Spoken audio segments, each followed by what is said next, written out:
The cold Atlantic wind cut across the ocean like a knife. Below the dark waves, a German submarine moved silently through the water. Inside the steel tube, 45 men worked at their stations. The air smelled of oil, sweat, and the sea. This was U-517, one of Germany's feared Type 9 submarines. The date was March 15, 1943, and the war had been raging for more than 3 years. Captain Lieutenant Friedrich Weber stood in the control room, his hands gripping the periscope handles. He was 32 years old, but looked older. The war did that to men. His dark hair was greasy, his uniform stained with oil. He had not seen his wife and daughter in Hamburg for 8 months. But right now, he was not thinking about home. He was thinking about the kill. Through the periscope, Weber watched a British merchant ship burn on the horizon. Black smoke rose into the gray sky. It was their 5th kill in 2 weeks. The crew was celebrating quietly, passing around extra rations of chocolate and cigarettes. In the cruel mathematics of submarine warfare, they were winning. Each merchant ship they sank meant less food, less fuel, and fewer weapons reaching Britain. Weber stepped back from the periscope and smiled at his crew. These men trusted him completely. He had brought them through 18 months of combat. They had survived depth charge attacks, air patrols, and winter storms that could crack a submarine like an egg. Weber knew the Atlantic better than he knew his own home. He understood the currents, the weather patterns, and most importantly, he understood how the enemy thought. His second officer, Oberleutnant Klaus Becker, approached with a chart. Becker was young, only 24, but he was sharp. He had survived 2 submarine sinkings before joining U-517. That kind of experience made a man careful. "Captain, the convoy routes are changing," Becker said quietly. "Intelligence reports show more escort ships. Different patterns." Weber nodded. He had noticed it too. For 2 years, German U-boats had dominated the Atlantic. They called it the happy time. German wolf packs would hunt Allied convoys like sharks, sinking hundreds of ships. The British and Americans seemed helpless against the submarine threat. But in recent months, something had changed. The sonar operator, a thin man named Hans Schneider, suddenly raised his hand. Everyone in the control room went silent. Hans pressed his headphones closer to his ears, concentrating. In submarine warfare, sound meant everything. A good sonar operator could hear a ship from 20 kilometers away. "Contact," Hans whispered. "Multiple ships. Bearing 045. Convoy formation. Distance approximately 15 kilometers." Weber felt his pulse quicken. Another convoy meant another chance. Another kill. Another step toward forcing Britain to surrender. He moved to the chart table and began calculating. The wind direction, the ocean current, the time of day.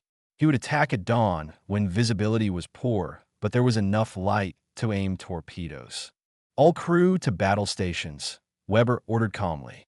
"We dive to periscope depth at dawn. Prepare tubes 1 through 4. The crew moved efficiently. They had done this dozens of times. Men checked torpedo tubes, others monitored the diesel engines, some watched the depth gauges. The submarine was a complicated machine, and every man had to do his job perfectly or they would all die together. Weber allowed himself a moment of confidence.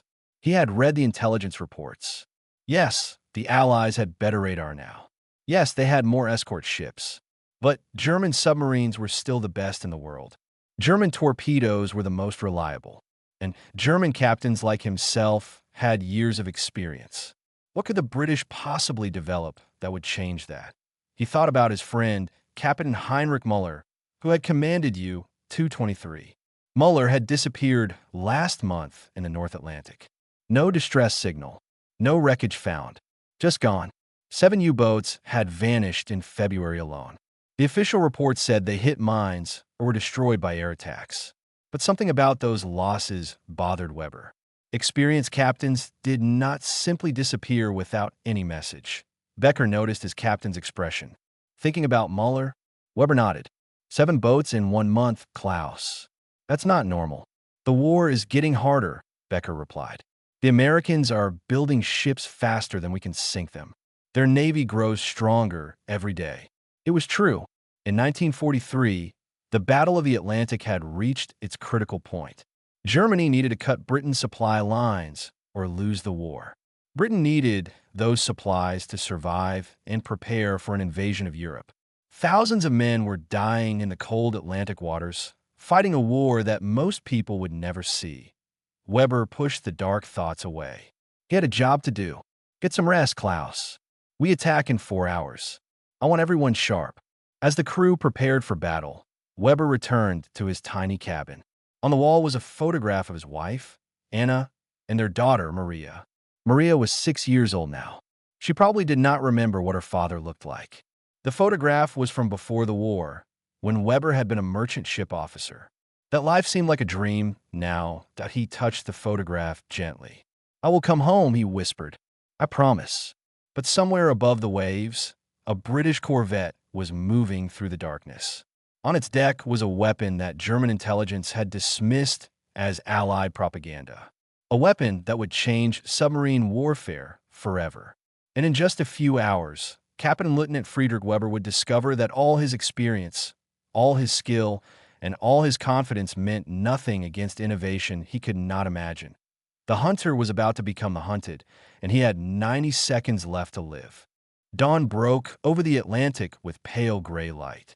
The sea was rough with 4-meter waves. On the bridge of HMS Starling, Commander James Walker scanned the horizon through binoculars. His face was red from the cold wind. His hands were numb inside his gloves. But his eyes never stopped moving, searching for the enemy that hid beneath the waves. Walker was 40 years old and had been fighting German submarines for 3 years. His younger brother, Thomas, had died in 1941 when a U-boat torpedoed his destroyer. Walker had been on another ship and watched it sink. He heard the screams of men drowning in burning oil. Since that day, hunting U-boats had become personal for him. HMS Starling was a River-class frigate, one of Britain's newer anti-submarine ships. It was 300 feet long, painted in gray camouflage, and carried a crew of 140 men. But what made Starling special was the weapon mounted on its forward deck. A weapon that looked like a strange metal frame with 24 steel tubes pointing forward at an angle. It was called the Hedgehog. Lieutenant Peter Morrison, the weapons officer, approached Walker on the bridge. Morrison was 26, fresh-faced, and had joined the Navy straight from university. He had trained on the Hedgehog system, but had never used it in actual combat. Sir, the Hedgehog is ready, Morrison reported. All 24 mortars loaded and armed. Walker nodded, but kept scanning the sea. Tell me again how this thing works, Peter. I want to be absolutely certain. Morrison had explained it a dozen times, but he understood his captain's caution. Sir, the Hedgehog fires 24 mortar projectiles in a circular pattern ahead of the ship. Each projectile weighs 35 pounds and contains 30 pounds of Torpex explosive. They're contact fused, which means they only explode if they hit something solid, like a submarine hull. And if they miss, Walker asked, they sink to the bottom and don't explode. Unlike depth charges, there's no warning blast. The submarine doesn't know we're attacking until the projectiles actually hit them. Walker lowered his binoculars and looked at the Hedgehog launcher. It seemed too simple, too easy. For 2 years, British ships had been dropping depth charges on German submarines. Depth charges were barrels of explosives set to detonate at specific depths. The problem was they gave the submarine warning. The U-boat captain could hear them splashing into the water and take evasive action. Even worse, the escort ship had to pass directly over the submarine's position, losing sonar contact at the critical moment. The Hedgehog was different. It fired ahead of the ship while sonar still tracked the target. No warning, no time to escape, just 24 chances to hit a submarine that was desperately trying to dive away. Below deck, in the sonar room, able seaman Robert Davies sat with headphones pressed to his ears. Davies was 19 years old and had extraordinary hearing. He could identify the sound of a whale from a submarine, a merchant ship from a warship. Right now, he was listening to something that made his blood run cold. Contact, Davies called out. Submarine contact. Bearing 270. Range 3,000 yards. Moving at 8 knots. Definite submarine signature, sir. The information was relayed to the bridge immediately. Walker felt his heart rate increase. After months of patrol, they finally had a target. Sound action stations. All hands to battle positions. The alarm bells rang through the ship. Men ran to their positions. Gun crews manned the deck weapons. Engineers stood ready at the engine controls. In the sonar room, Davies kept his focus on the sound of the submarine's propellers. The underwater microphones, called ASTIC by the British, painted a picture in sound. Davies could hear the submarine's diesel engines, the whoosh of water past its hull, even the faint ping of its own sonar, searching for threats. Walker checked the plot table. The submarine was 3,000 yards away, moving slowly. That meant it was probably lining up for an attack on the convoy they were protecting. The German captain had no idea that Starling was hunting him. Increase speed to 15 knots, Walker ordered. Close the range to 200 yards. Morrison, prepare the Hedgehog. HMS Starling cut through the waves, moving towards prey. In 1943, anti-submarine warfare was a deadly chess game. The submarine had the advantage of invisibility and devastating torpedoes. The escort ship had speed, sonar, and now the Hedgehog. But both sides knew that one mistake meant death. Davies kept calling out ranges. 2,500 yards. Target maintaining course and speed. 2,000 yards. Target is diving, sir. Diving rapidly. Walker gripped the bridge railing. The German captain had detected them. Now was a race. Could the submarine dive deep enough to escape? Or would Starling get close enough for the Hedgehog to reach it? Target now at 150 feet depth and descending fast, Davies reported. Range 1,500 yards. He's running, sir. Morrison checked his weapons station. The Hedgehog was a simple weapon, but devastatingly effective. The 24 mortars would fire in rapid sequence, creating a circular pattern 130 feet in diameter. If the submarine was anywhere in that circle when the projectiles arrived, it would be hit. And one hit from a contact-fused warhead would crack a submarine's pressure hull like an eggshell. Range 1,000 yards, Davies called. Target at 180 feet and still diving. Walker did the calculations in his head. At this speed, they would be in firing range in 3 minutes. The submarine was diving to 200 feet or more, trying to get below the Hedgehog's effective depth. But Walker had studied the weapon specifications. The Hedgehog could hit targets down to 350 feet. The German captain was running out of ocean. 500 yards. Davies shouted. Target bearing 268. Depth 190 feet. He's leveling off, sir. Walker took a deep breath. This was the moment. Morrison, fire when ready. Morrison's hand went to the firing switch. Firing Hedgehog in 3, 2, 1. Fire. Inside U-517, chaos erupted in an instant. The submarine's alarm bell screamed through every compartment. Red lights flashed in the dim interior. Men who had been standing were thrown against bulkheads as Weber ordered emergency maneuvers. Dive! Dive! All ahead full! Weber shouted. His voice was calm, but his knuckles were white as he gripped the periscope housing. Take us to 200 meters. Maximum angle on the planes. Hans Schneider, the sonar operator, pressed his headphones tight against his head. His face had gone pale. Captain, I hear splashing. Multiple objects entering the water. But no explosion sounds.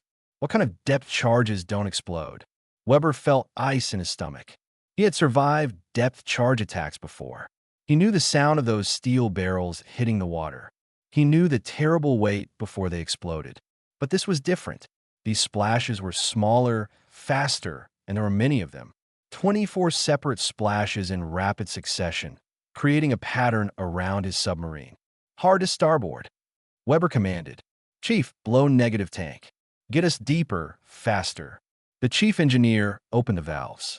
Air hissed through pipes as ballast tanks adjusted. The submarine's nose angled down sharply. Men had to hold on to whatever they could to avoid falling. Tools and equipment slid across the floor. In the torpedo room, sailors grabbed onto the massive weapons to stay upright. The depth gauge needle spun. 150 feet, 160 feet, 170 feet. The steel hull groaned under the increasing pressure. Every rivet was tested. Every weld was strained. A submarine was incredibly strong when diving, but it had limits. Past 200 meters, U-517's hull might collapse like a crushed kin. Klaus Becker, the second officer, looked at Weber with fear in his eyes. "Captain, what's happening? Why aren't the depth charges exploding?" Weber had no answer. His mind raced through possibilities. A new weapon? A malfunction in British depth charges? Some kind of trap? He had fought in the Atlantic for 18 months and thought he understood every threat. But this was something completely unknown. Above them, 24 Hedgehog projectiles were falling through the water. They looked like small bombs with fins, designed to sink quickly and strike accurately. The British had calculated the firing solution perfectly. The projectiles were aimed at where U-517 would be, not where it was. They were falling in a circular pattern 130 feet wide, creating a deadly net that was impossible to avoid completely. Hans suddenly grabbed Weber's arm. "Captain, I can hear them. They're coming down right on top of us." The sound was like heavy rain on a metal roof, but slower. Thump, thump, thump. 24 objects were sinking through the water at different speeds, converging on the diving submarine. Weber's experienced mind understood in that terrible moment. Contact fuses. The weapons would only explode if they hit something solid. The British had found a way to attack without warning. 180 feet, the depth gauge operator called out. Increasing descent rate. Emergency blow all tanks. Weber shouted desperately. Reverse engines. Anything to change our depth. But it was too late. Physics and mathematics had already sealed their fate. The first Hedgehog projectile struck U-517 stern at 185 feet depth. The 30 pounds of Torpex explosive detonated on contact with a sound like the world ending. The explosion ripped through the aft torpedo room. 3 men died instantly, their bodies torn apart by the blast. Water roared in through the hole. The watertight door to the engine room held, but barely in the control room, the lights went out. Emergency lighting cast everything in a hellish red glow. Men were screaming. The submarine lurched violently to port. Water was already ankle-deep in some compartments. "Seal all compartments," Weber ordered, but his voice was lost in the chaos. 30 seconds had passed since the first impact. The second Hedgehog hit the engine room. The explosion destroyed both diesel engines and cracked the pressure hull along a 3-meter seam. Seawater sprayed in with the force of a fire hose. The chief engineer tried to close valves, but was thrown against the bulkhead by the force of the blast. His arm broke with a sound like a gunshot. The submarine was dying. Everyone aboard knew it. The question was no longer survival. The question was how long they had to live. Klaus Becker grabbed Weber's shoulder. "Captain, we have to surface. We can surrender." Weber nodded. Pride meant nothing when faced with death. "Blow all ballast tanks. Emergency surface." But the hydraulic systems had failed. The valves would not open. The compressed air that should have pushed water out of the ballast tanks was trapped. U-517 continued to sink, now completely out of control. The depth gauge showed 195 feet, and still descending. 60 seconds had passed. Men in the forward compartments were praying. Some were crying. A few were trying to put on escape apparatus, but at this depth, it was useless.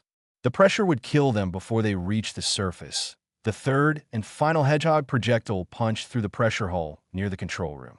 The explosion was devastating. The steel hull tore open like paper. The Atlantic Ocean, cold and merciless, rushed in with unstoppable force. Weber saw the wall of water coming toward him. In that final second, his mind filled with images of Anna and Maria. His wife's smile, his daughter's laughter, the home he would never see again. He tried to say their names, but water filled his mouth and lungs. 90 seconds had passed since the Hedgehog Mortars had launched at U-517's hull collapsed completely at 210 feet. The submarine broke into 3 sections. 45 men died in less time than it takes to boil an egg. The wreckage spiraled down into the darkness, joining hundreds of other submarines on the Atlantic floor that on the surface. HMS Starling's crew watched oil and debris bubble up from below. Commander Walker stood on the bridge, his face expressionless. He had just killed 45 men in 90 seconds. He felt no joy, only the grim satisfaction of a job done. The Hedgehog had worked exactly as designed. The war had just changed forever, and most people would never know. The oil slick spread across the surface like a dark mirror. Pieces of wood, clothing, and debris floated among the waves. The smell of diesel fuel was overwhelming. Commander Walker lowered his binoculars and took a slow breath. He had been fighting U-boats for 3 years, but the moment after a kill never got easier. Lieutenant Morrison approached the bridge, his face pale. "Sir, sonar confirms breakup sounds. The submarine is destroyed. Depth approximately 300 feet. Walker nodded. Reduce speed. Post lookouts. Check for survivors. The young officer looked surprised. Survivors, sir? From that, we're not animals, Lieutenant. If any man survived that, we pull him out. German or not, he's a sailor in our ocean. HMS Starling slowed to a crawl, circling the debris field. Sailors lined the railings, scanning the water. The North Atlantic in March was cold enough to kill a man in 20 minutes. But the Royal Navy had rules about survivors. You rescue them if you could. It was what separated civilization from barbarism. Able Seaman Davies was the first to spot movement. There, starboard side, I see someone in the water. A figure in a dark uniform was clinging to a piece of wreckage. He was barely conscious, his lips blue from cold. 2 sailors threw him a line and hauled him aboard. He collapsed on the deck, coughing up seawater. The ship's medical officer, Dr. Henry Patterson, rushed over with blankets. Get him below. Hot tea and dry clothes. Patterson ordered. Check him for injuries. Within minutes, they found 3 more survivors. All were from U-517's forward torpedo room. When the submarine had broken apart, they had been near the escape hatch. Somehow, in the chaos and darkness, they had managed to get out before the hull collapsed completely. It was a miracle that defied logic. The 4 Germans were taken to the ship's small sick bay. They sat wrapped in British naval blankets, shivering violently. Their eyes were hollow with shock. One of them, a young sailor who looked barely 18, was crying silently. Another sat completely still, staring at nothing. The senior survivor was Oberleutnant Klaus Becker, U-517's second officer. He had a cut on his forehead and bruised ribs, but he was alive. Dr. Patterson treated his wounds while a guard stood nearby with a rifle. Walker entered the sick bay an hour later. The German survivors looked up at him with a mixture of fear and resignation. They expected interrogation, perhaps torture. That was what German propaganda said the British did to prisoners. Instead, Walker pulled up a chair and sat down. He looked tired. I am Commander James Walker. You are prisoners of war aboard HMS Starling. You will be treated according to the Geneva Convention. Does anyone speak English? Becker raised his hand slowly. I speak English, Commander. I am Oberleutnant Klaus Becker, second officer of U-517. His accent was thick, but his words were clear. Your captain? Walker asked quietly. Becker's eyes filled with tears. Captain Lieutenant Weber went down with the ship.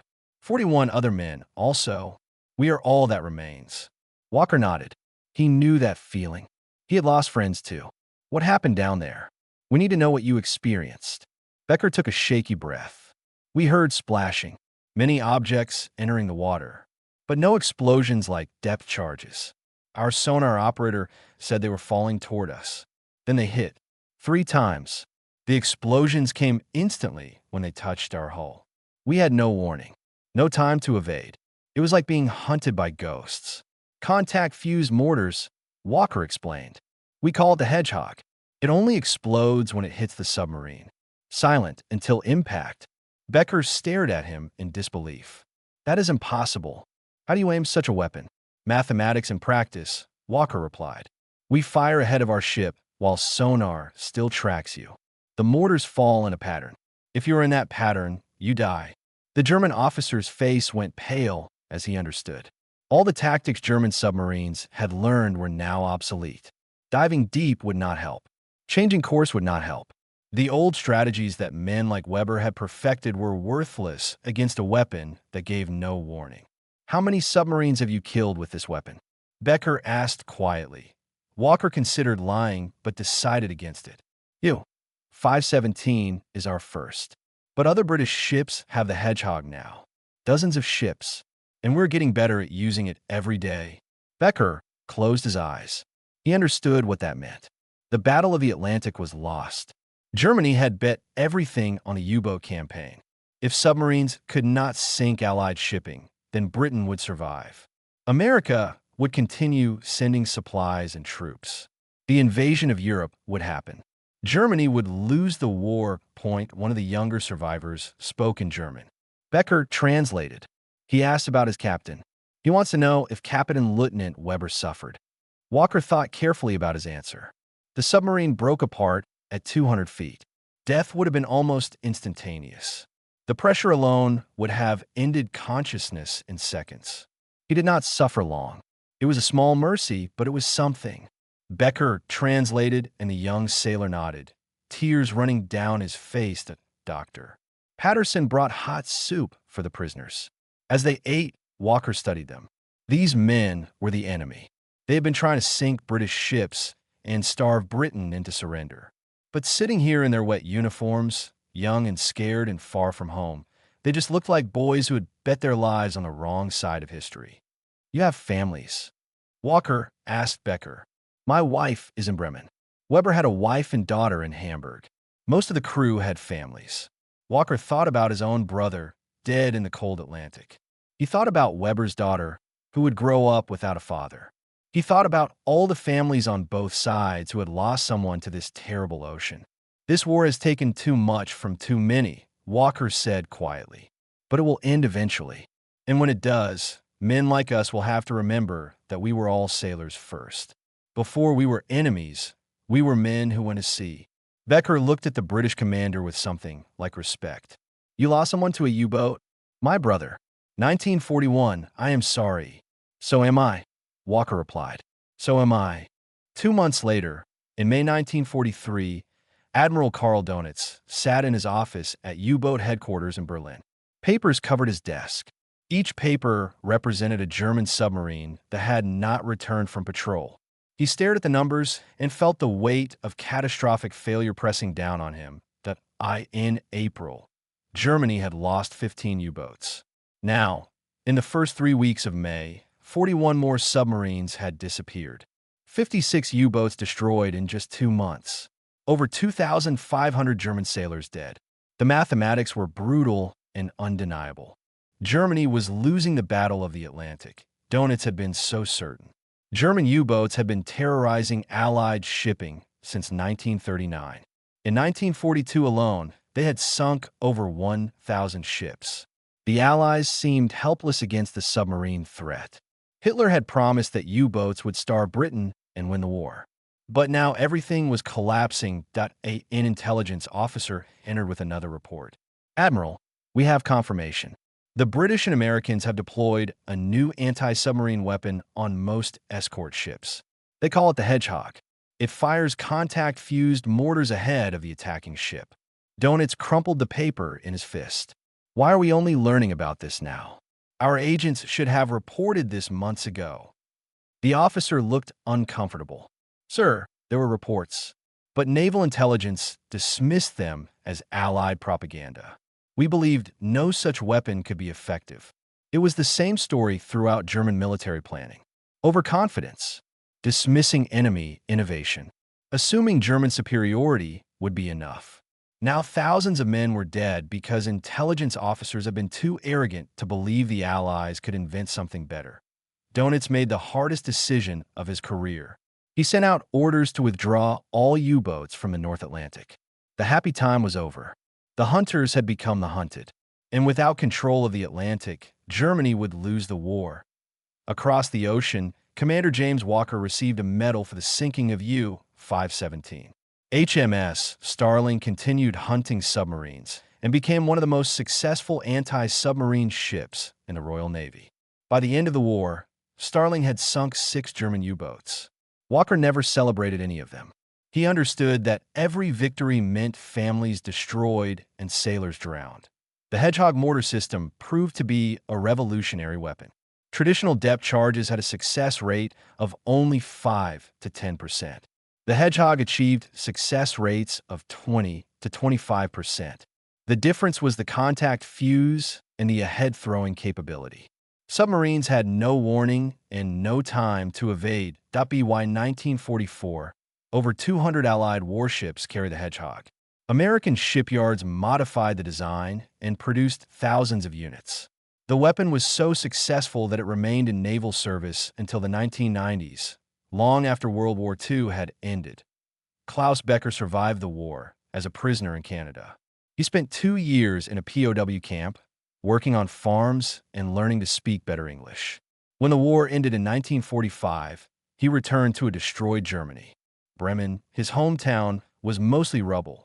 His wife had survived, but their house was gone. Becker never forgot the 90 seconds that destroyed you, 517. He wrote about the experience years later in his memoirs. His account became one of the few detailed descriptions of what it was like to be attacked by a hedgehog. He described the helplessness, the terror of knowing death was falling toward you with no way to escape.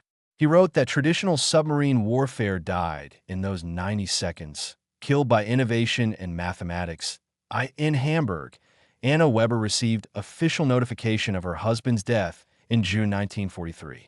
The letter was brief and formal. It said that Captain Lieutenant Friedrich Weber had been lost at sea while serving the fatherland. It did not mention the Hedgehog. It did not describe the 90 seconds of terror. It simply said he was gone.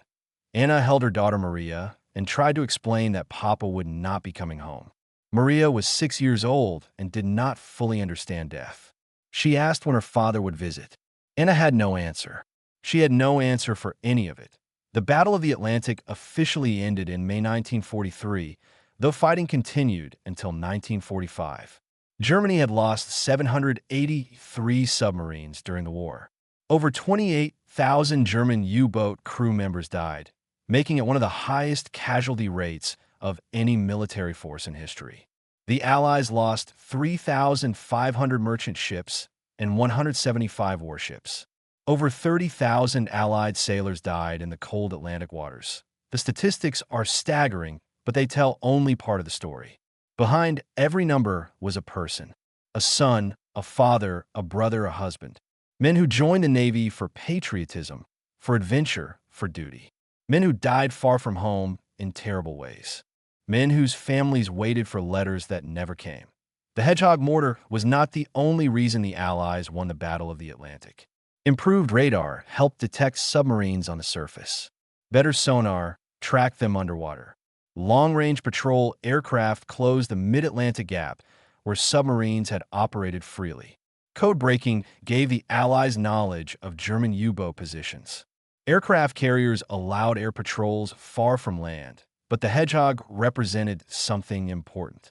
It showed that innovation could change warfare dramatically. The weapon itself was simple, just mortars with contact fuses. But combined with improved sonar and better tactics, it became deadly. German submarines that had seemed invincible suddenly became vulnerable. The lesson applied beyond submarine warfare.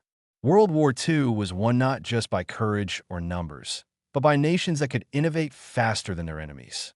Radar, sonar, code-breaking, proximity fuses, and later atomic weapons all represented technological advantages that decided battles. Today, the story of the Hedgehog is mostly forgotten. Few people remember the weapon that changed the Battle of the Atlantic. Museums have examples of the mortar system, rusting and silent. But for the men who experienced it, either firing it or being targeted by it, the Hedgehog was unforgettable. Captain Lieutenant Friedrich Weber never imagined that a simple mortar system could sink him in 90 seconds.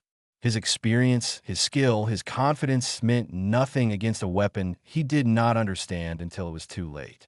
In the cruel mathematics of war, innovation defeated tradition. And 45 men died in less time than it takes to finish a cup of coffee.